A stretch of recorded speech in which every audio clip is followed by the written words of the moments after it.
Well, good morning, everybody, and it's good to see not so old, but a good friend here.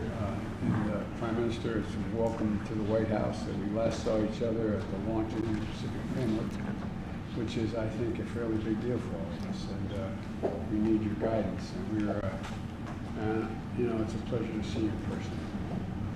You understand that your leadership has taken on a critical role in this global stage. It really has. Galvanizing action on climate change, the global effort to curb violence, extremism, and online, like happened at Christchurch, call, and and we want to be. I want to work with you on that effort. And I want to talk to you about what those conversations are like to keep going. The United States is, it's history. There's an expression by an Irish poet, it's too long a suffering makes a stone of the heart. Well, there's an awful lot of suffering. I've been to more mass shooting aftermaths than I think any president in American history, unfortunately. And it's just, so much of it is preventable, and the devastation is amazing. Yesterday, the day before, I was down in Texas, and people sat in a room, about 250 of them in a large room with me for almost 4 hours. Nobody left. They wanted to air until I spoke to every single person in that room. Every single person. They waited to the very end. And the pain is palpable.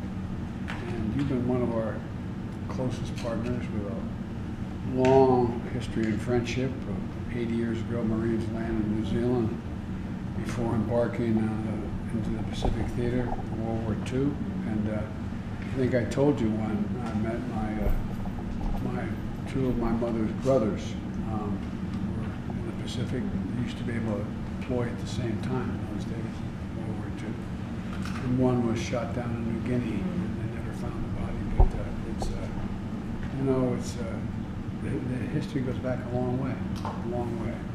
And I want to, by the way, recognize New Zealand's significant support for Ukraine, as a lot of Indo-Pacific countries are doing now, because this is more than just a regional war going on.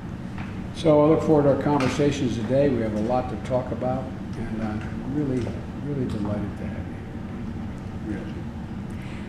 And can I say, Mr. President, thank you so much for this opportunity. Thank you. And we really welcome this opportunity. As you said, we've spoken on several occasions, and what stood out to me on both those occasions were we traversed such similar issues, and not least, of course, our shared history. You speak of your uncle's service in the Pacific. My grandfather served in the Pacific, and I think that speaks to the personal connection, but also the depth of our friendship and relationship as two countries. We are in an incredibly difficult international environment, but also domestically it is extraordinarily challenging as well. And can I bring the sincere condolences of the people of Aotearoa, New Zealand, for what you have experienced in Texas and in New York, and it's been devastating to see the impact on those communities. Our experience, of course, in this regard is our own, but if there is anything that we can share that would be of any value, we are here to share it.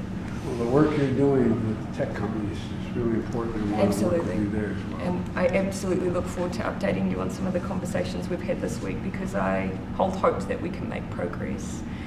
I also wanted just to acknowledge your leadership in bringing to the table the Indo-Pacific Economic Framework. And whilst, of course, we are significant advocates for the CPTPP, the IPEF presents a significant opportunity to build the economic resilience of our region. So I look forward to having a bit of a discussion about that opportunity as well. I also want to acknowledge your significant leadership on Ukraine and how important that has been, not only to us as we've looked to play a role as well, but globally as we look to make sure that we strengthen the international response to what is a threat to our values and, of course, the territorial sovereignty of Ukraine. I do want to finish on a note of optimism. Climate change also is one of the greatest threats that we face, and I believe that in you, not only we've seen the leadership but the opportunity that exists between our nations to work together on this incredibly difficult issue that will only be resolved if we work together. So thank you. As you've said, we've got a lot to discuss. There's a lot to do, and I want to emphasize the last point you made, working together. Absolutely. We are not coming to dictate or lay down the law. Yeah. We have more work to do We in those see that. Pacific Islands as well. I mean, and so we talked at length about in the past about my trip to Japan Yeah. and Korea and dealing with the Quad. And so I think there's a lot of opportunity Yeah, I agree. to make the world safer and deal with the environment. I agree. So thank you. Thank you all very much.